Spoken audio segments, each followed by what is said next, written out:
Stanford University. All right, so welcome then to lecture number 3 of developing iOS applications. And this is going to be a lecture that is really heavily focused on Objective-C.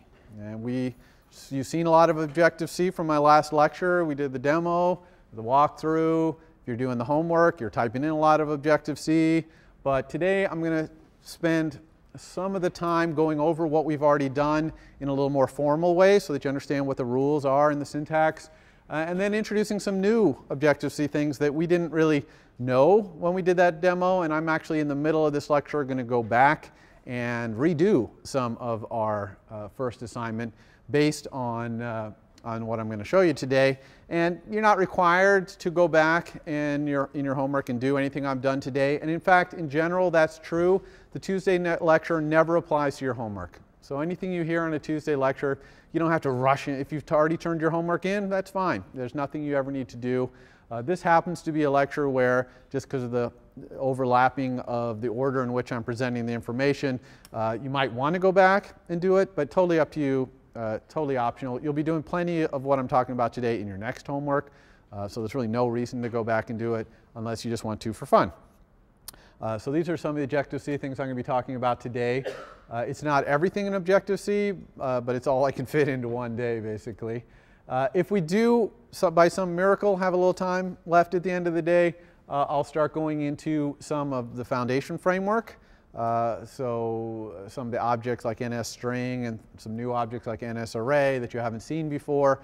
Try and give you a little bit of overview of what those classes are, how they work, because they're really fundamental to writing anything serious. Okay, so we really need to know that. But it might be that that all gets pushed until Thursday. We'll have to see how it goes today.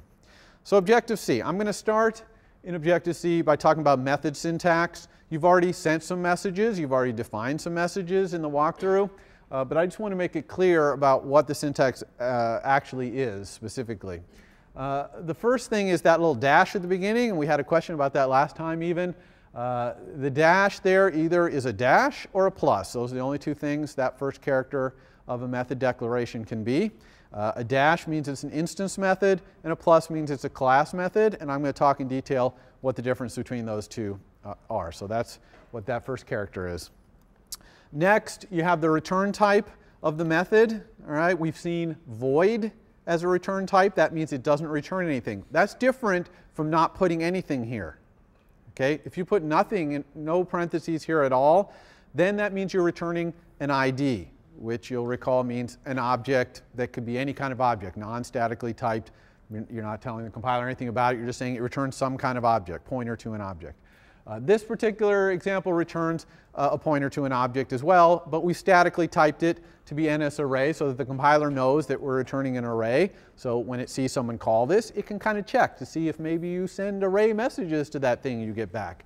But we'll talk a little bit about static typing later today as well. Okay, so that's return. And the return type obviously can be int or double, any C primitive type.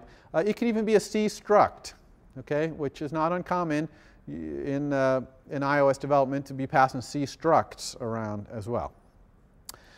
So this is the name of this method. This is a two-part name, okay, because this method takes 2 arguments. So the first part of the name is ships at point colon. The full name of the method is ships at point with damage, or ships at point colon with damage colon, depending on your preference. And so that's the first part, and this is the second part of the name. So it is kind of goofy to look at this. You know, you've probably never seen a language like this where the name of the method is split up. Okay, it's parceled out amongst all the arguments. Kind of strange. I guarantee you'll get used to it really quickly, and you're going to find, I think, that you really like it. Okay, I really think it's great. I think it makes the code read really smoothly. So, but it is definitely unusual. This is the type of the first argument. Okay, this one happens to be a C struct. CG point is a point on the screen, a graphical point. You'll be seeing a lot of this later in this class.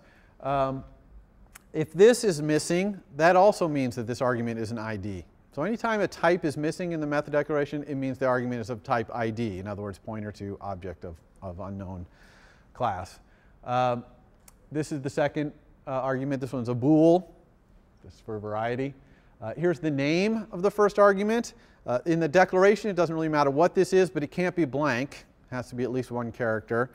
Normal C rules apply as to what variable names can be. Can't start with, percent and things like that. But mostly this matters in the implementation, because when you have the implementation of this method, this is the name of the argument that you're going to use in your implementation. It's going to look like a local variable. This is all just like any other language, nothing particular exciting there. And then that's the second argument, damaged. Okay, so that's it for method syntax. Now, sometimes methods have really long names with lots of arguments, and each argument is really long. For example, here's one: split view controller will hide view controller with bar button item for pop over controller. Okay, now that's really long. If we had that all in one line, we'd be scrolling our Xcode sideways, for 5 times the width of our screen. So what we do is we split it into separate lines and line up the colons. Okay, and you can see why that would make it a lot clearer to see what this method is. And we do that both in the declaration, which is what this is, and also when we're calling it. We would open square bracket, receiver, then we'd say split view controller, colon, give our argument, go to the next line, line up the colon, give the next one. Okay? So line up the colons. This is a delegate method for split view, and you're going to see that there's a lot of long method names, especially delegates. IB action is a special little thing. It's just typedef or # defined to be void, so it doesn't return anything. And it's an indicator to Interface Builder, as we talked about last time, that this is something Interface Builder should pay attention to. I did want to use this opportunity to show you a couple of things here. One is that the argument to an action does not have to be statically typed. We had the first one, digit pressed UI button star, but we could have just said digit pressed ID. Okay, sender, ID meaning pointer to any object. Now, what's the difference there? Well, Interface Builder, in the second case with just ID, it'll let you wire that up to anything that can send a target action. A slider could send this, a switch, etc. Whereas when you put UI button star, Interface Builder will only let you drag it from a button. So I recommend strongly statically typing it, unless, in fact, your digit pressed is able to receive a message from different kinds of objects and do the right thing. However, if it's doing that because it's ignoring the argument of the sender, then you can use this bottom form of target action, which has no arguments. Okay? Perfectly valid kind of IB action, no arguments. Notice I put a third one in there, which is colon sender. That's just to emphasize again that if you put no type for an argument, it means ID. So the second and third lines at the bottom there are the same, just absolutely identical. Okay? But I recommend the parentheses ID because it makes it clear to the person who's calling it and to anyone looking at your code that that's what you intend. You didn't just forget to put the type in there. Okay? So instance methods. Remember I said there's 2 kinds of methods. There's instance methods and class methods. Instance methods are the ones that start with a dash. Like our target action thing is an instance method. This is quite a tongue twister. Say instance method 5 times fast. It's quite difficult. These are the normal methods that you're used to in other object-oriented programming languages. You send a message to an object, it invokes an instance method on the object. It's called an instance method because you have to send it to an instance. All right? And since you are sending it to an instance, meaning, and hopefully you all know what that means, an instance of an object means an actual instantiation, and something where you've allocated the memory for an object and it exists now. You can access the instance variables inside your implementation of an instance method as if they were locals, just like in any other object-oriented programming language. You don't have to say, self, dereference self or anything. Just if you say an instance variable's name inside the implementation of a method, it just means use that instance variable. Compiler knows what you want. And of course, you can send messages to self and super inside of instance messages. And what that means is send this to this same instance, okay? And call this method on this same instance. The only difference between self and super is that super means send it to this instance, but start using my superclass's implementation. In other words, use inheritance. Okay? Object-oriented programming. Nothing particularly exciting here. So that's the declaration and implementation of it. How about the syntax for calling it? Again, you've seen it. Here's one with 3, actually, different arguments: ship, drop, bomb, at, from. And so this might be some spaceship game. It's calling drop bomb at from with these 3 arguments, and the return value is some Boolean, maybe whether the ship was destroyed, I guess, something like that. So you're familiar with this. Again, if this was really long, we might line up those colons. Some people like to line up the colons for multiple arguments all the time, just to make it clear this is, here's the 3 arguments. Totally, that's your preference, up to you. Xcode, I believe, will help you with that. If you go before that at and you just hit return, it'll line the colons up for you. Okay? All right, class methods. Now, sometimes people get confused about class methods or think that it's really hard to understand just because a lot of languages don't really have this mechanism. But some languages do. It's not that unusual. And it's really quite simple. Okay? You can think of class methods as just a group of global functions that are collected for this class. Okay? There's really nothing special about the implementations of them. They're really no different than if you just declared a C function. Okay? But it happens to be a method, which is nice because it looks nice. And you get inheritance. Okay? So that's the only difference. Now, we'll talk in a second here about the syntax for sending a message, a class method. But the implementation of it, I'm going to talk about the implementation of it first. The reason you would use a class method, there's 3 main reasons. You can use it for whatever reason you want if you want a global function. But there's 3 main ones. First one there I have listed is allocation of memory for the object. This is the most common cause of calling a class method is you need to allocate memory for it. And so this method alloc, which you've already seen, the calculator brain, we alloced it. That alloc is just a method in this object that says allocate enough memory to hold this object, all its instance variables. So that's what alloc means. You send that to the class. Another reason to have a class method is you want some global object. Okay? An object that's going to be shared throughout your whole program. So you don't want to create a new one every time someone wants to use it. You want to have a shared one. So I've used the example here in a spaceship game of the mothership. There's only one mothership. You might be allocating a lot of little ships, but everybody wants to share this one mothership. So you might have a class method called mothership, and it'll give you that one instance. It gives everyone the same instance who calls it.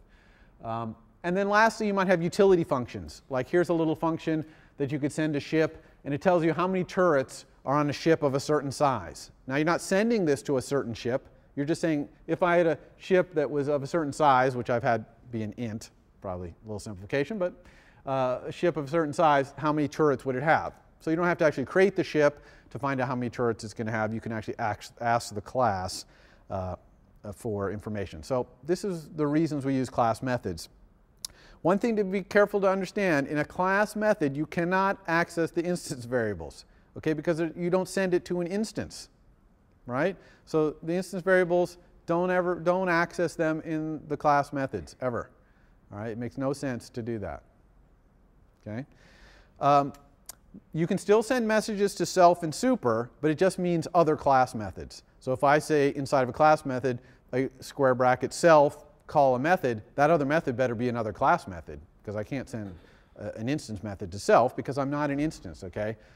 Same thing with super. I can call class methods in my super class by doing super, but it's no instances here. So here's some example calling syntax, the other side. So the first line you probably recognize from our demo last week, calculator brain star brain equals square bracket, calculator brain alloc. That's a class method call. Okay, I'm sending the method alloc to the class calculator brain. And so now you're seeing the syntax for how you call the class method, which is you just put the name of the class and then you call the method. Okay? Whereas in instance, the receiver at the beginning of the square bracket is some variable or something that contains a pointer to an instance. Here you put the actual name of the class, like calculator brain. This is one of the reasons we have all our classes start with a capital letter, so that it's very obvious you're sending a class method here. That calculator brain isn't some variable that points to an instance of something. It's clearly a class name. And then I'm sending init to the result of that. Init is not a class method, okay, because alloc returns an instance, okay, memory space allocated for an instance, and then I'm sending init to that instance to initialize it. Okay, we're going to talk a lot more on Thursday about allocating and initializing objects. So for today, you're just going to have to kind of suspend your disbelief on how you allocate and initialize objects and who manages the memory for them. We're going to talk all about that on Thursday. That's a very important topic, but we're not going to be able to cover it today. So the rest of these are just examples of what I was showing above, like the mothership. You'd have a ship star, the mothership. That's a pointer, an instance pointer. Equals ship, again I'm saying the name of the class, mothership. It's going to return that instance. It's going to be the same instance it's returning to other people calling mothership. It's not going to create a new mothership every time someone calls it. The next line, though, is creating a new ship every time, and that's something I made up called ship with turret count of 5. Okay, you pass 5, it creates you a ship, a new one, with 5 turrets and gives it back to you. So that's different than mothership. It's not a shared one. And then the last one, that's just showing an example using like a utility function. Okay, I'm just getting the turret count on a medium-sized ship there. All right, so everyone got that? Class methods? Question? Got a question on the ID. Can you say plus ship, mothership, and would that also work?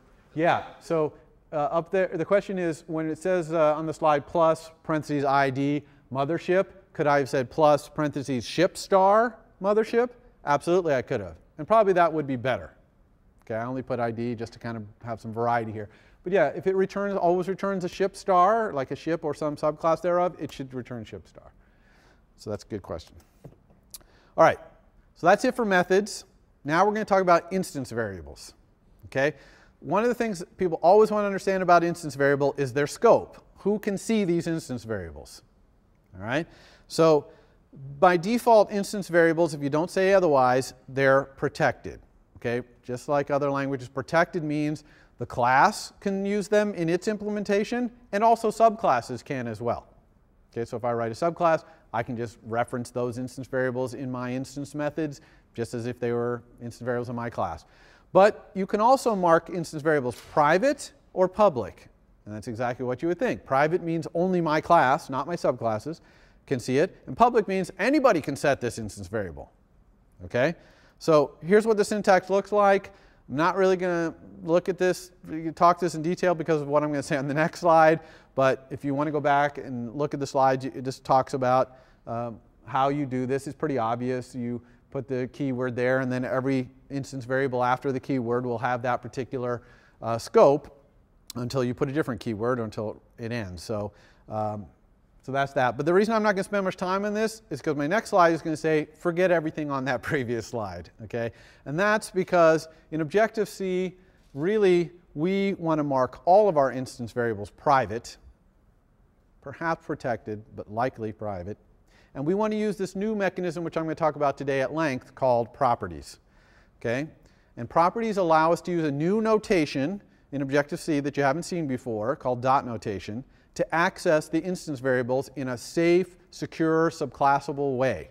Unlike making them public or even protected, where someone might be setting that instance variable right out from underneath you in a subclass, or setting it some way that you want to hear about, or that you don't like, or is out of bounds. Okay? So we don't want to have our instance variables just being set directly. So we're going to use properties and dot notation. So what is this?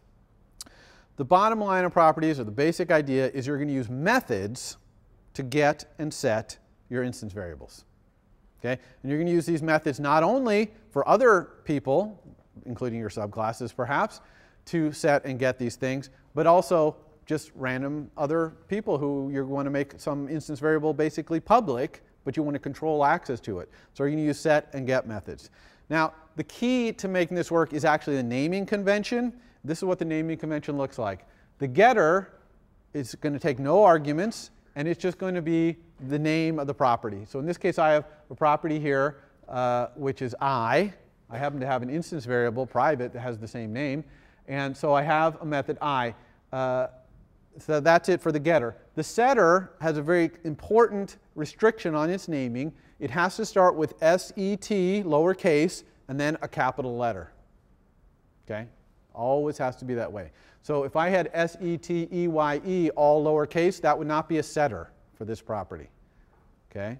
It has to have that capitalization. That is one of the reasons we have a convention in Objective-C that we always have our instance variables start with a lowercase letter, like I does right there. That way the set I kind of stands out a little bit. The setters are clear because it got this capital letter after the set. All right, so that's just, again, naming convention. But the set I is, you have to do that if you want this dot notation thing to work. We're going to talk about that. So how does the dot notation work? Well, if you have these two methods, I and set I, now somebody else can basically use this notation right here, where they say some object dot I equals some value, and that calls that setter, set I, with the argument. I don't know if you can even, maybe that's too dark, but so that's the dot notation to set. And then the next line down is the getter. Int I value equals some object dot I. And that calls the getter. Does that make sense? I'll do that. I don't know if that helps or makes it worse. But so by using this dot, there should be a dot in the first one there too, the dot I notation to either set something equal to it or to get the value of it, you are essentially calling those two methods, I and set I. Everyone understand that? That's the fundamental part of properties. Now, there's much more to it than that. One thing to note is the capitalization. I already talked about that. So we don't usually, though, do what you see up here where we have I and set I. Okay, even though we can do that, and it does work. Okay, you can use the dot notation if you do that. Usually what we use is this new keyword called @property. Okay, and this is what @property looks like. So here I say @property int I, and that basically declares those two methods for me. So I can take them out of my header file, the I and set I. Okay, so those go away. So this is what my API ends up looking like. @property int I, that means there's an I and a set I. Now everyone can use dot notation to set the I or to get my I, and it's always going through those two methods.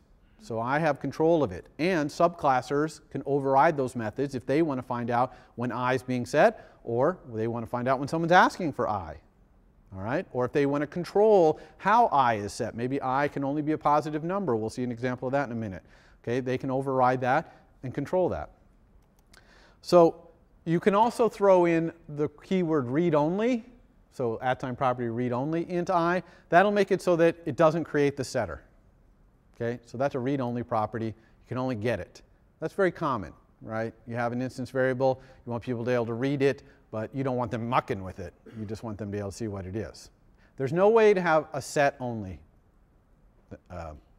property, basically. There's no way to say @property write-only. It's read-only or read-write. Okay? Now, this @property thing, though, this is where you get to a little bit advanced usage, but it's important to note, it doesn't have to match the name of your instance variable. So for example, look, I've got an instance variable here, p underbar I, maybe that's private underbar I, maybe that I put p underbar under my private instance variables, and yet my property is still called int I. Okay? Now, that turns out to be okay. In fact, you don't even need to have an instance variable. You can just do @property int I. So it's not really linked to the instance variable in terms of its declaration. But what's important, no matter how you do it, you have to implement what you say you're doing in your header file. Okay? So hopefully this will make it clear what I'm saying in the last two slides. So let's consider the normal case. I've got private int I. I've got the property int I. In my implementation file, I have to implement I and set I. And I'm just making it so that it returns my instance variable and it sets my instance variable. Right? Super simple. This is the simple case. But what if my instance variable was p underbar I? Well, then I just would have to change my implementation so that it returns p underbar I, and when the set happens, it sets p underbar I. Okay? So see how that works? So it's all about the implementation as to how it matches up with your instance variables. And then what if I had no instance variables? Here I've got I've made it read-only. And see, I just implement -int I, which is the getter. And that's all I'm required to implement because it's read-only. And I just return some calculated value for I. And I'm not returning an instance variable. I'm just calculating it from some other data or something. All perfectly allowed, perfectly reasonable. Okay? But the point is, I've made a public declaration of this @property that people can use this dot notation to get and set the values. And I just have to make sure my implementation matches. Now, I'm going to make life even easier on you by providing another keyword which will implement those two methods, the setter and getter, for you in your implementation file, as long as you're doing it in a straightforward way. So once again, here's the normal case.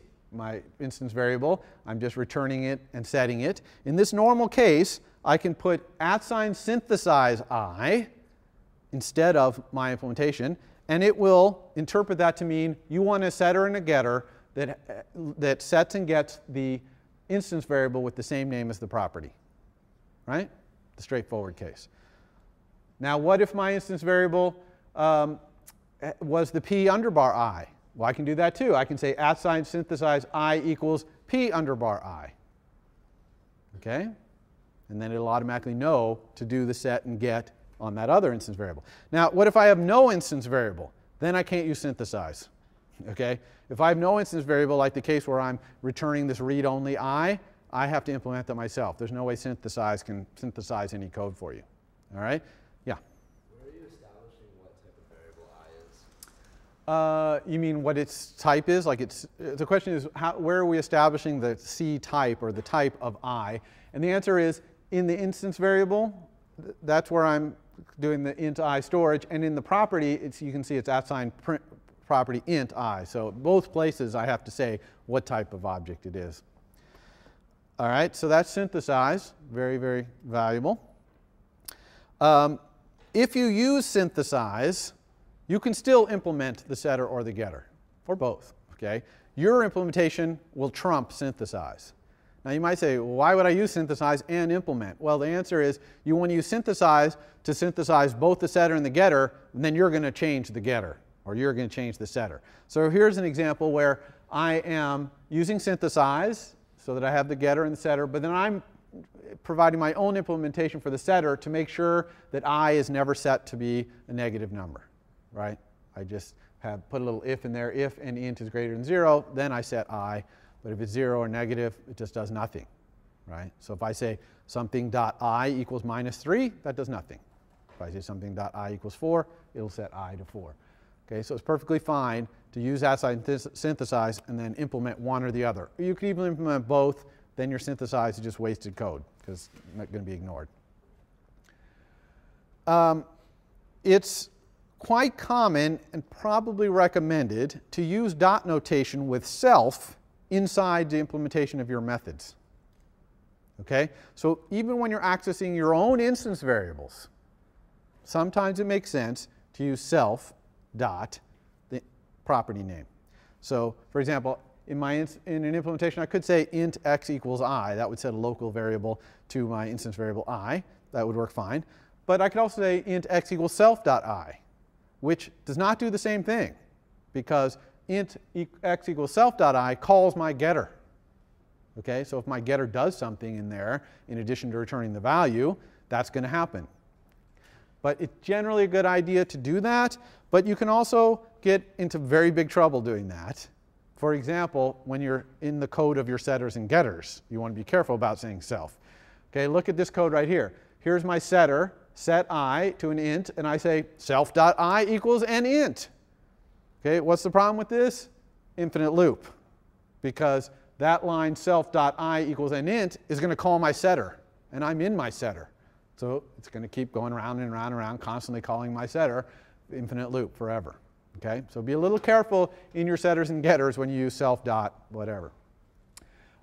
If you have a method where you're calling self.I, self.I, self.I, 25 times in your method, generally good form sometimes. If you're sure that self.I is not going to be changing out from under you, maybe create a local variable at the beginning.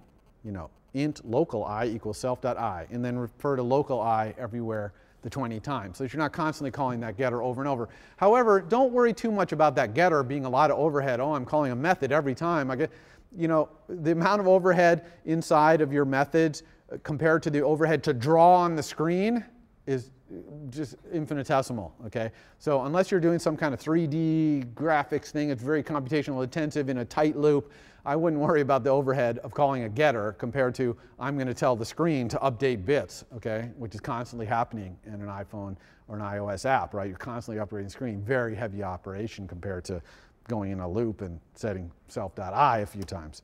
All right. Here's an example of the setter one. You can look at your leisure where the setter can also easily loop. or the getter, whichever one that was. All right, so why do we do this property thing? Okay, so why do we implement all this dot notation, syntax, and @sign property, @sign synthesize? Well, the main reason is safety and subclassability of your instance variables. Okay, safety in that you know when someone's setting an instance variable, you can bounds check it, you can know when it happens. Same thing getting. You can make sure you never return a bad value. It's, you can find out when someone asks for it. You might want to go do something that's, time intensive at that point, fork off a thread, I don't know what, but you can find out what's going on with your instance variables. But they chose the syntax very specifically to match what the syntax is for C structs. Okay, and I'm going to show a quick demo of this, or a quick example of this.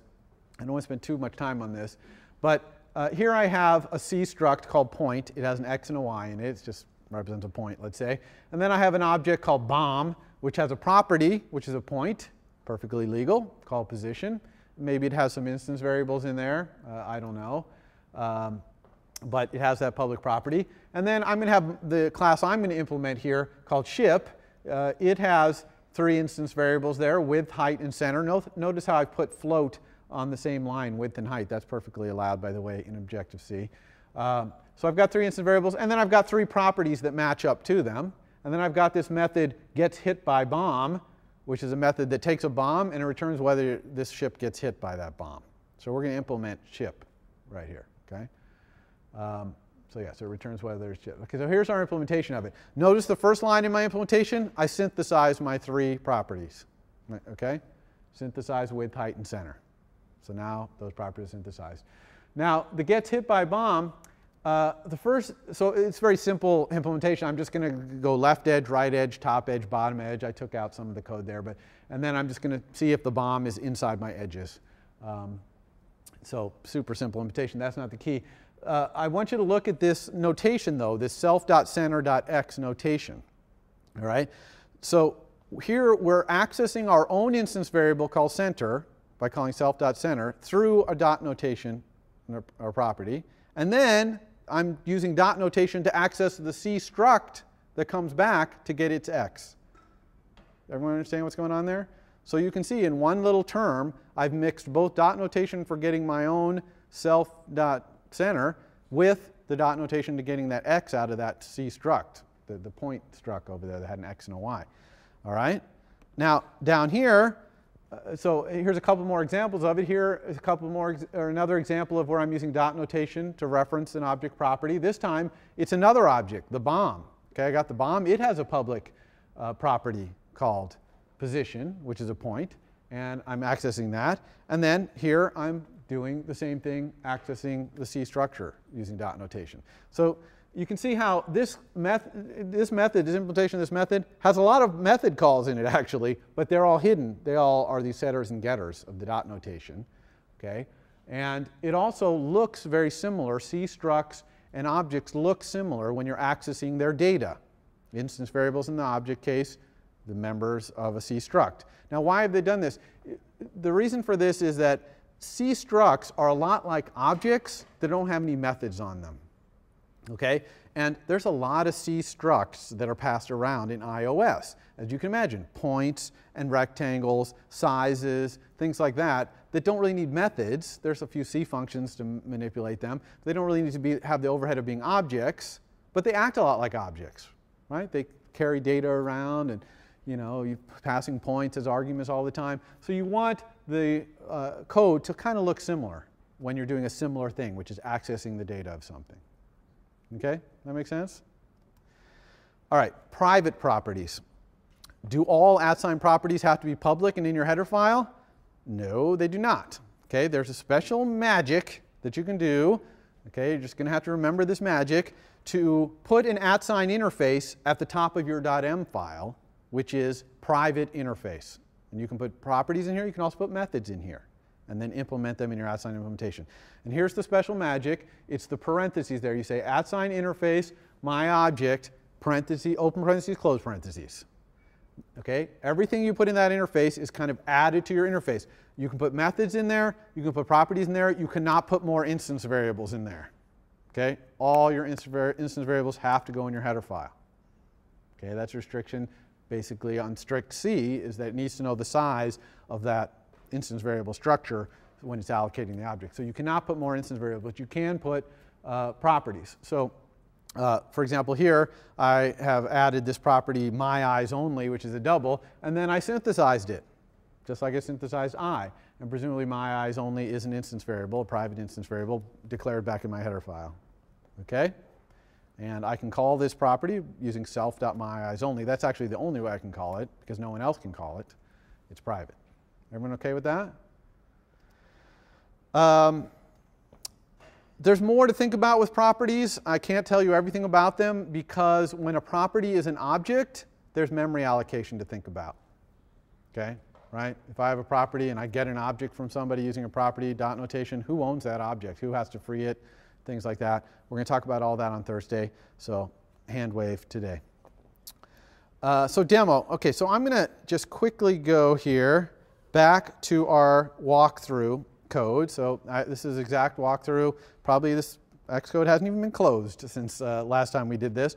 And I'm going to change the code that we did last time to use dots instead. Okay, just so you get a feel for what this all looks like. I'm going to start with the calculator brain. We actually have something that will work with dot notation already. It's this guy right here, set operand. Okay, we don't have a getter for this, but we have a set, right? A set operand. So we could actually use dot notation right now to set operand. So let's go to our view controller to where we do that, which is right here. See, there's self brain, set operand to this double value. I'm going to comment this out so you can see it while side by side. How would this look? Self brain dot operand equals display text double value. Okay? So this guy might look funky because we got square brackets self brain, which returns our brain object, and then we're dot notating it, but that's perfectly valid. I told you this nesting of message sends that return objects, perfectly valid, is valid here too. So that's the way we use dot notation already. We haven't done any @sign properties or anything. And in fact, we could go back to our calculator brain. We could make this @sign private, and it would all work perfectly fine. So if I make this @sign private, sorry, it's kind of an odd typing angle. And so here I can build and run this. And this will all run fine. You know, 2 divided by 3 equals. Okay, so that's all working great. But this is really not in the spirit of properties to just have this set operand and all that. Really what I want to do here is say @sign property double operand. Okay, so I don't even need this. And similarly, over in my implementation of calculator brain, I don't need to have this. I'm just going to use synthesize. So I'm going to get rid of this and say @sign synthesize. Ugh, this keyboard. Synthesize operand. Okay, so now I've got the setter and the getter for operand, and synthesize is already automatically going to use the instance variable with the same name, which I have right here. So now this is good, so I can run. Still will work. 5 times 9 equals. Okay, still working. But that's not the only place we can use dot notation in this application. In fact, there's a lot of places we can use dot notation.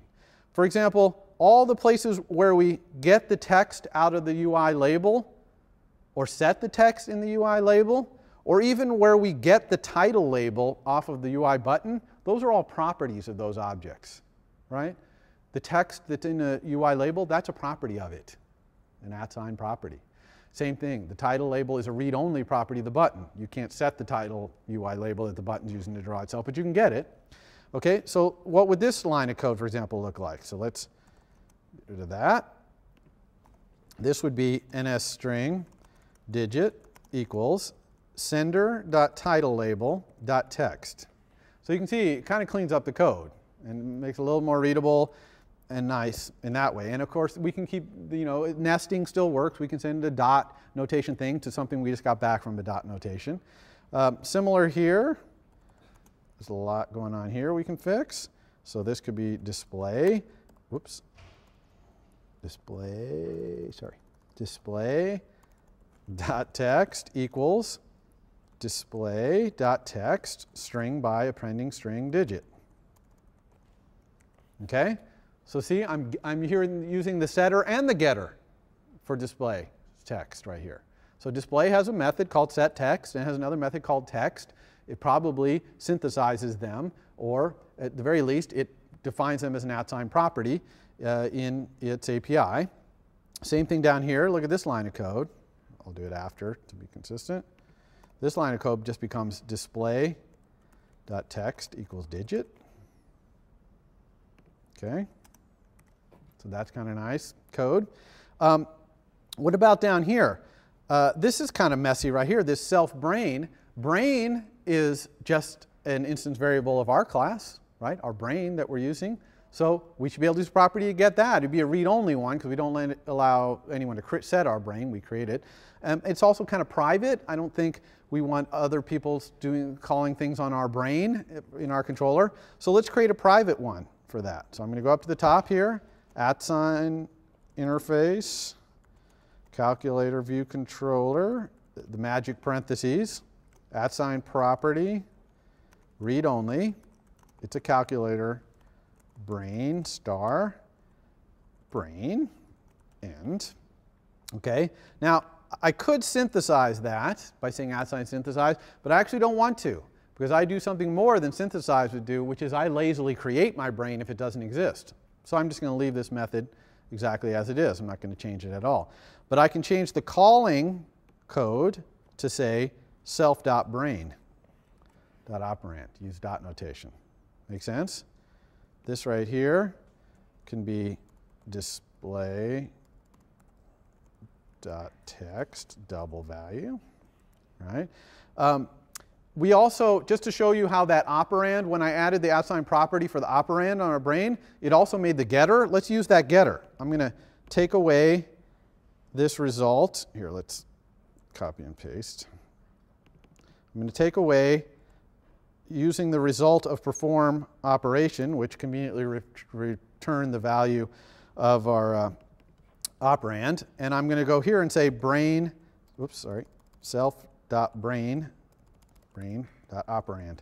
Now, notice here, I definitely want to say self.brain.operand. If I just say brain.operand, it's not going to work because brains might not get lazily instantiated. It might work here because I might call self-brain before this, but this is a case where you've got to be careful to make sure you're calling self.brain and not just regular brain. Okay? This here also could be self.brain, and this could be display.text equals. Okay? Oops. D. There we go. So you get a feel for all these dot notations, how you do it? Make sense? And so let's run this. It should all run.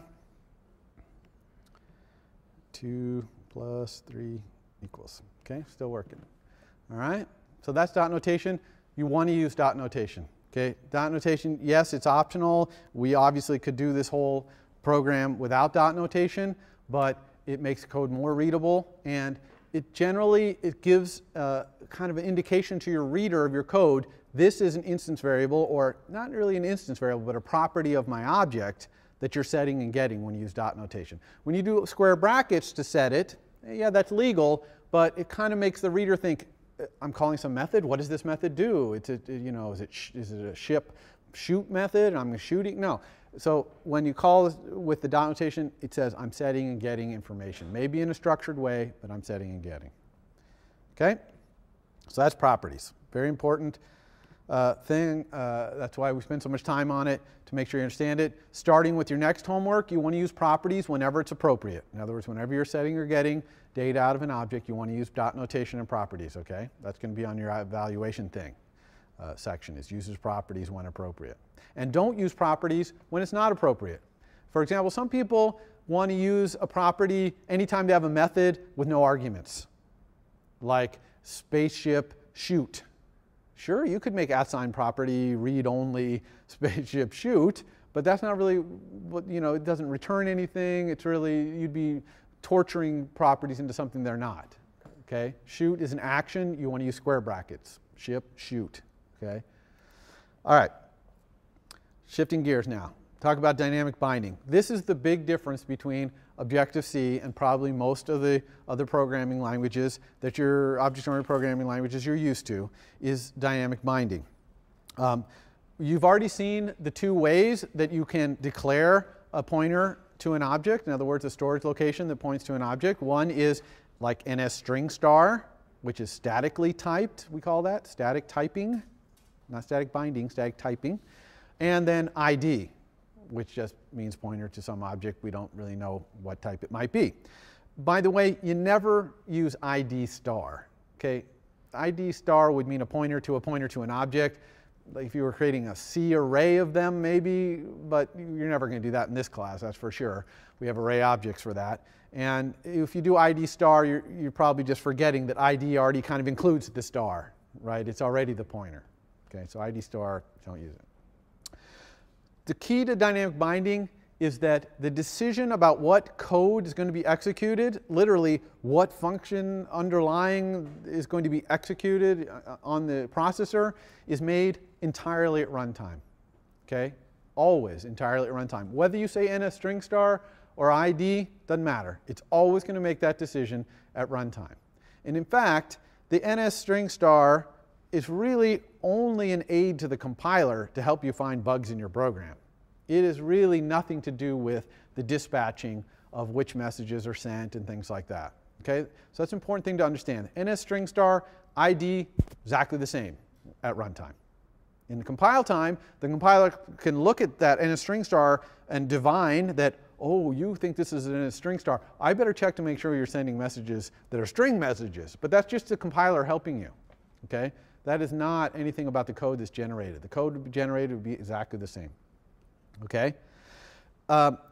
Obviously, if neither the class of the receiving object when you send a message nor any of its superclasses implements that method, your program will crash. It will raise an exception. And if that exception is not caught, which it isn't by default, your program will crash. Okay? So you got to be careful, and that's why we use static typing as much as possible so that the compiler can help us as much as possible to not have this situation where our program is crashing. Okay? Now, it is legal, and actually sometimes even good code, to cast an object pointer to be statically typed.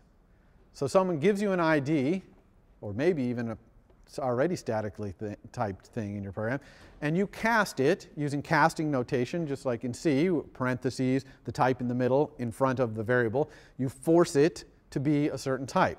Okay? So for example, here I have ID obj, which I created somehow, who knows how. Maybe someone gave it to me, or I allocated it and initted it somehow. And then I'm saying NSString*s, which is a statically typed pointer to a string, equals that object, but I'm casting it to an NSString*. Okay? So if on the next line I send a string message to S, the compiler's not going to complain, because S is an NSString*. And the compiler's also not going to complain with this line of code, this casting. It assumes when you're casting that you know what you're doing. So you better know what you're doing when you're casting, okay? Otherwise, you can get yourself into situations where you're going to crash at runtime because the compiler can't figure out, the compiler thinks that obj is a string because you casted it to that. And so it only checks to make sure that S is getting sent string messages. But if, obj is actually an array, then, the next line of code that accesses S is going to crash. So casting does nothing, again, in terms of what happens at runtime. It's purely a thing for you and the compiler to talk to each other about what's going on. Okay? Now, why might this be good code? Because there's a way in Objective-C to find out, to ask objects what class they are. Ask them whether they respond to a method. Okay? And your first homework, or your second homework rather, this week, is going to require that you do that. Not because it's not common that you're going to want to do it, but because I want you to understand about the dynamic binding and about how to ask an object what class it is. Okay? I want you to understand that it's not, even if you're statically typing, it's not binding those message sends at compile time. It's doing it at runtime. So that's why this assignment is going to ask you to do that. So let's talk about object typing. I'm going to give you some examples here. So I've got a class here, vehicle, and a subclass of it called ship. It only has one method called shoot. Okay, so this ship is going around shooting at things. Here I'm allocating the ship, and then I'm sending it the message shoot. Okay, now compiler is all good with this so far. No problem, right? Because ship alloc returns a ship star, and then init returns either a ship star or an ID. We'll talk about that later. And it assigns it to a variable ship star. That's fine. And then shoot, that's fine because it knows that S is a type ship star and shoot is implemented by ship. Now it's sending move to that ship star. Okay? Compiler also has no problem with that because it inherits move from vehicle, you see? Vehicle implements move. So the compiler knows about inheritance, and so it's like, cool, no problem. This is all normal object-oriented stuff, as you would expect. Now I'm assigning a new variable vehicle, star v. So this is a statically typed pointer to an object of class vehicle. I'm assigning s to that. And the compiler's not going to warn me here because a ship is a vehicle. So it's perfectly fine for me to set a vehicle variable to be a ship. Again, normal object-oriented stuff here as well. Okay? But then if I say v shoot, the compiler's going to get upset with me. Because vehicle, look at the class vehicle. It does not implement shoot. And even though v contains a pointer to a ship, we only know that because we know we made that assignment. The compiler doesn't keep track of that. Okay? It can't really. There's no way for it to kind of watch that as things are passed around. So it's going to look at this line of code and say, whoa, you know, vehicle does not implement shoot is what it's going to complain. Okay? Everyone understand why that is? Next, I'm going to have an object. Again, I don't know what class it is, just some random object. And I'm going to send it shoot. Now, this surprises people. The compiler is not going to warn me here. Okay? Why not? You could say, how does it know that obj responds to shoot? And the answer is, it doesn't. But it knows that there's a method shoot out there somewhere, and that obj might respond to shoot, so it's not going to warn you. Okay? There is a level of compiler warnings where it will give you kind of low-level warnings where it will say, this object might not respond to shoot. Okay? And I'm not sure whether that's on by default. We might talk at a Friday section, or I might send some email about how to turn that on because that's valuable. But sometimes you don't want that. You actually know what you're talking about. But the bottom line here is the compiler doesn't know what to do here because it doesn't know the class of obj. Okay? So that's why we don't want to send messages to IDs directly. We want to statically type them first if we can. So here's another one. So now I'm sending obj to this method, some method name that no object anywhere responds to. Well, the compiler is definitely going to warn about that. If it's never heard of that method, it knows for a fact obj can't be responding to it, so it's going to warn you about that. In fact, that'll probably be a build error, I think, actually.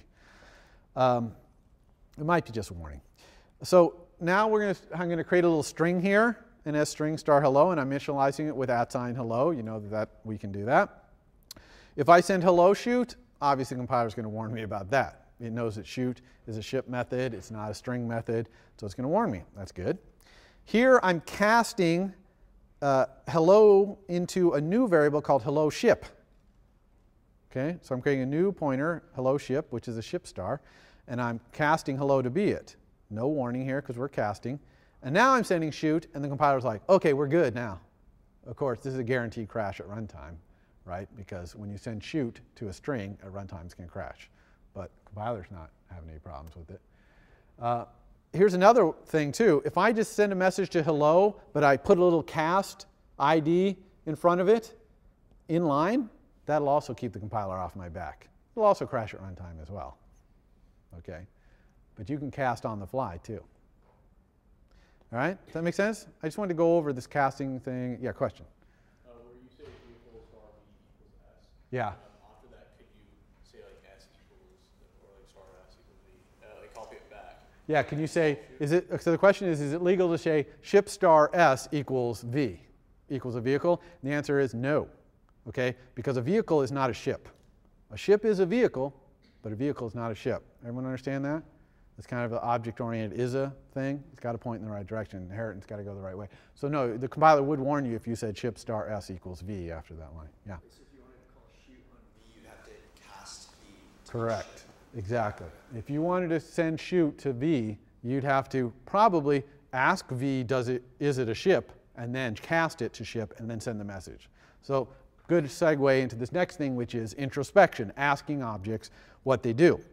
So So the question is, should we never use ID? It sounds bad. It causes all kinds of runtime crashes. And the answer is no, there's good reasons to use ID. One of the best reasons to use ID is when you're putting a whole bunch of different kinds of objects into an array.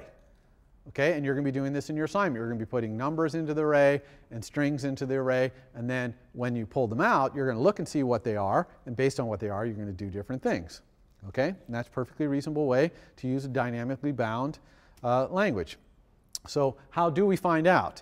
And the answer is to use introspection. Okay? There's a lot of different introspection methods. I'm going to focus on these three. Is kind of class. You send it all in. These are methods in NSObject. So if you inherit from NSObject, which I told you all the objects we do in iOS, they all inherit from NSObject at their root. So you send this message to any NSObject, is kind of class, and it returns whether that object is that kind of class. Okay? Is member of class, same, except no inheritance. So that's asking you, are you specifically this class? Not, are you this class or do you inherit from this class? And then responds to selector is, do you respond to this method? Okay, regardless of what class you are, do you respond to this method? Okay, so let's look at the syntax of these because it's a little funky syntax to understand. The arguments are a little weird. The class methods is kind of class and is member of class. The argument they take is what's called a class, a capital C class. It's a type def thing. It's not really an object. It's a special thing. It's a class. You get the class, capital C, from a class by sending it the class method class. Okay? Put a smiley face up there because I know it's a lot of the word class, but just look at how the code goes and you'll see. If obj is kind of class, square bracket, NSString class, close square bracket. That's how it works. So just substitute whatever class you're testing for NSString, and then you'll do it. So if that's true, then I can say NSString star equals open square bracket cast NSString star obj, which now I know is fine because I just checked to make sure that obj was a string first, and then I can send it string by appending string. Okay, which is a string method. Everyone got that? So that little square bracket NSString class, kind of goofy, but just do it. Then the selector one, response to selector, it takes a selector. Okay, selector is another special type def, SEL, capital S, capital E, capital L, and it takes the name of a method and it turns it into this magic thing that can be tested for. So here's how you would test to see if obj responds to shoot. You would say if square bracket obj responds to selector colon @ selector parentheses the name of the method. And if it had multiple arguments, this would just be, you know, foo colon bar colon whatever colon. Okay, the full name of the method including all the colons. This one has no colons, so it's just shoot. And if obj does respond to selector shoot, then I can just say obj shoot, because I've checked first to make sure that it responds to it. Does that make sense? You probably won't need this one for your assignment. You might be able to use it actually, but the is kind of class you'll definitely need. All right? So I know this @ selector thing is kind of goofy. You can actually store them in variables, local variables. Again, it's of type SEL. Target action uses this. You know, button, target action stuff we do in Interface Builder. There's actually a method in button and all the target action things called add target action. So you add a target, who's going to be the target, and then action colon @ selector. Okay, that's basically how you specify a method name, if you want to think about that. But it's kind of some magic in the compiler, the preprocessor, to turn that into the right selector for the method. There's also kind of a cool feature in NSObject. If you have a selector, you can send a message to an object to tell it to perform that selector. Okay, there's two versions, one that takes one argument that's an object. It only works for limited kinds of methods, and one that takes no arguments. So just FYI, you won't need that for your assignment. So nil, I want to talk about nil briefly. I actually mentioned this last time, but I want to be clear about it. So nil is just the value an object pointer has when it's not pointing to an object. Okay? It's kind of like 0 for a primitive type, like int. In fact, it is 0. Okay? That pointer is 0. And that just means it's not pointing to anything right now. NSObject when the alloc in NSObject, it sets all instance variables to 0. Okay, so you can count on that when you're writing your code. You don't have to be setting your instance variables to 0. Some languages require that. Objective-C, as long as you're inheriting from NSObject, all your instance variables will be 0, including your object instance variables, so they'll be nil. They'll start out nil. So like in our calculator brain, we had that weighting operation. It starts out nil. You can implicitly test for nil by just saying if parentheses obj. And that will be true if obj is not nil, and it'll be false if obj is nil. Okay? So it's straightforward. Now the key about nil is to realize that sending messages to nil does not crash your program. It's not like dereferencing a null pointer. Okay? This is different from a lot of languages. Okay? If you send a message to an object that's nil, it basically does nothing. Actually does slightly better than nothing, which is if that method had a return type, it'll return 0. Okay? Which is kind of useful. Okay? It makes it easier to write your code.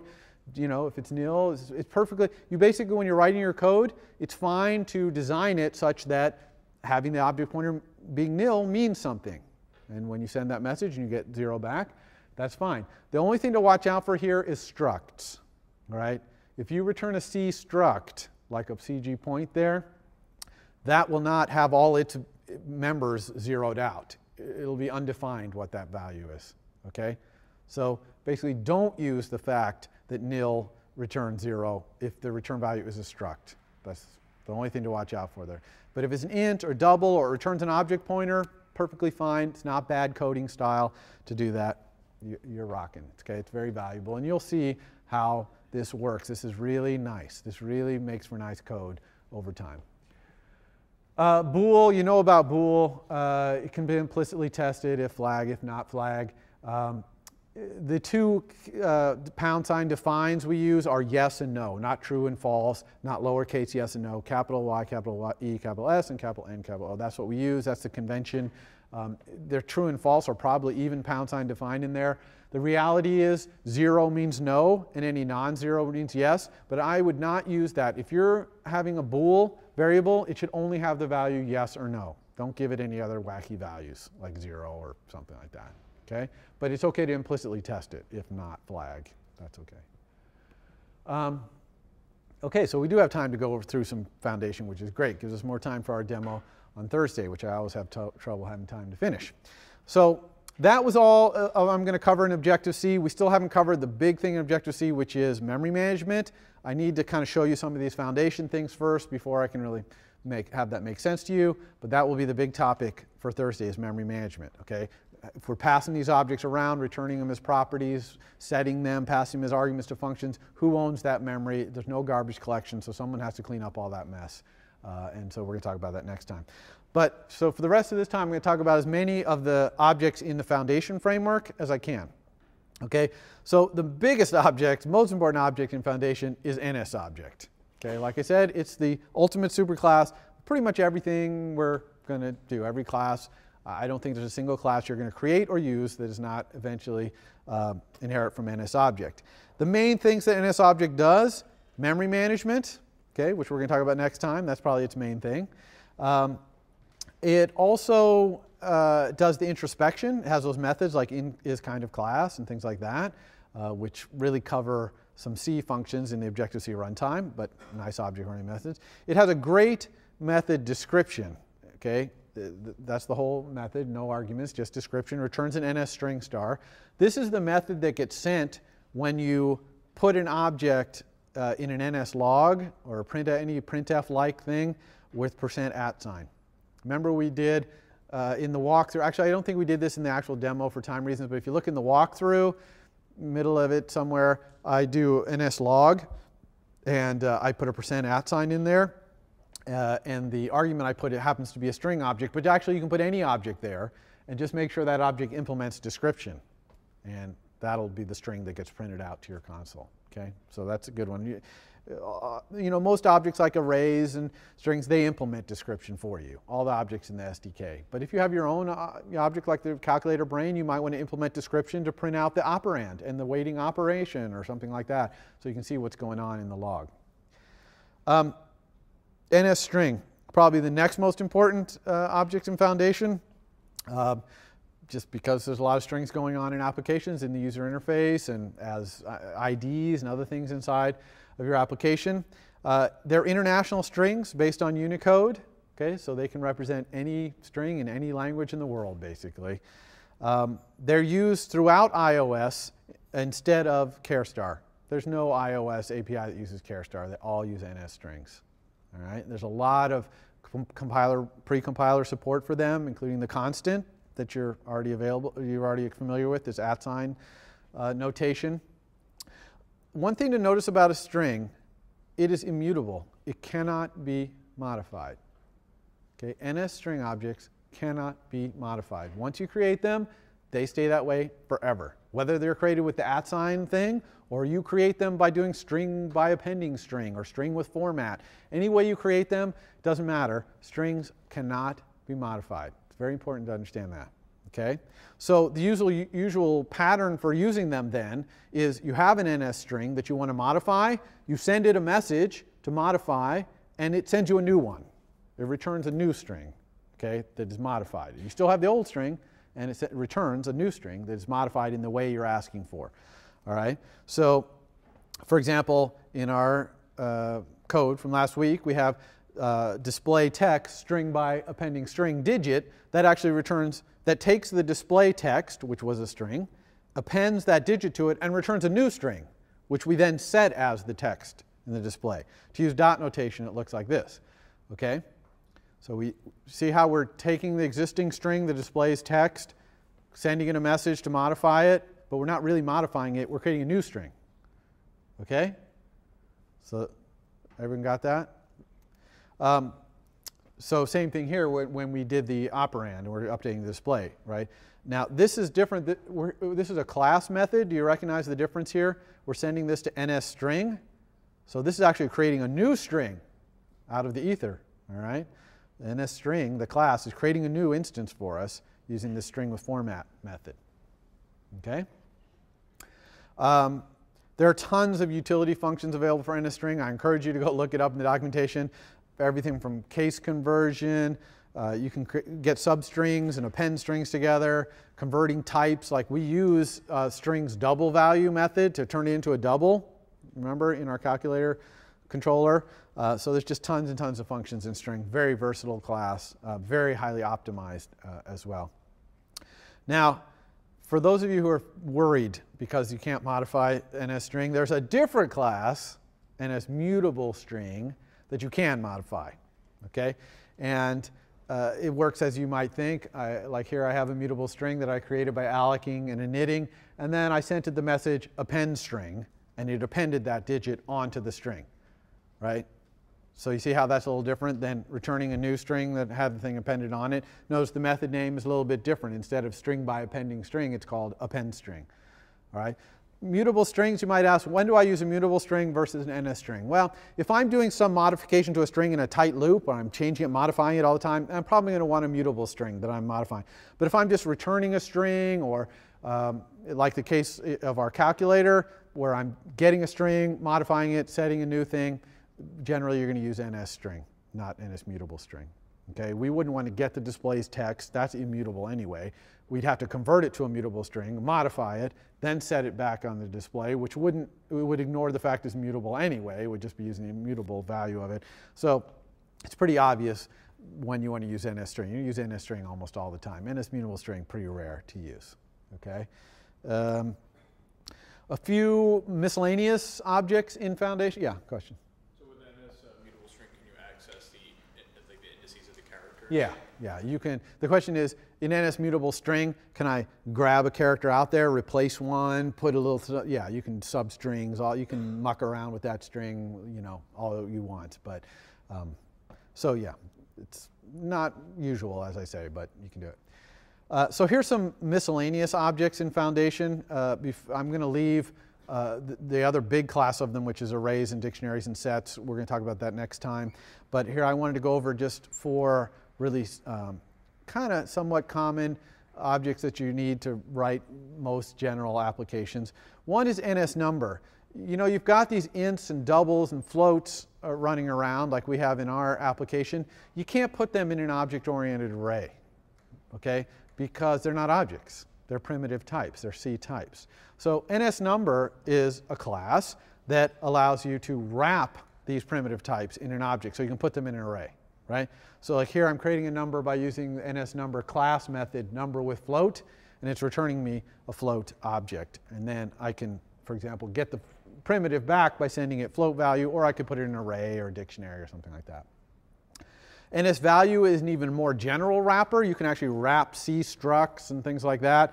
You know, the iOS provides NSValue wrappers for the common structs that it uses. If you wanted to wrap your own structs, you'd have to write your own wrapping code, which it's rare to do that. But if you want to put a point into an array, you use NSValue, okay, or a rectangle, those kind of structs. NSData, super important class. Anytime you have a bag of bits, unstructured data, maybe it's the data of an image or an HTML page that comes back or something like that, just generic untyped data, big bag of it, you use NSData, okay? So there's a lot of API in iOS for passing this pieces of data around, getting them over the network, writing them out to files, converting them to different file formats, etc. Very common to use NSData. And its API is very straightforward. Init with, you know, char star usually, or byte star, and get byte star back, convert to Unicode, convert to NS strings, that kind of API. And then the last one I'm going to talk about today is NSDate. You can ask NSDate, what is the date and time right now? And it will tell you with some pretty high accuracy. You can also store dates.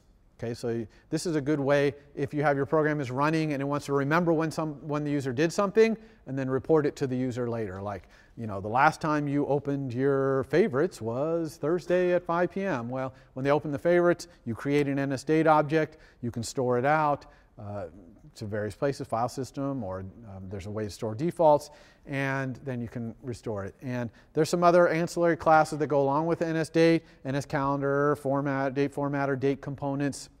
These are what you would think they would be, getting things like the month and the day out of there. So that's how you deal with time, basically, in Foundation. Okay? So next time we'll talk about arrays and dictionaries and sets, enumeration, things like that, and then we'll talk about memory management. And then the end of it will be a demo that I'm going to do that's going to use introspection, and it's going to create some arrays and dictionaries, some NS numbers, all that stuff, kind of put it all together in some code so you can see how this all really works. And that's it. So we'll see you next time. For more, please visit us at stanford.edu.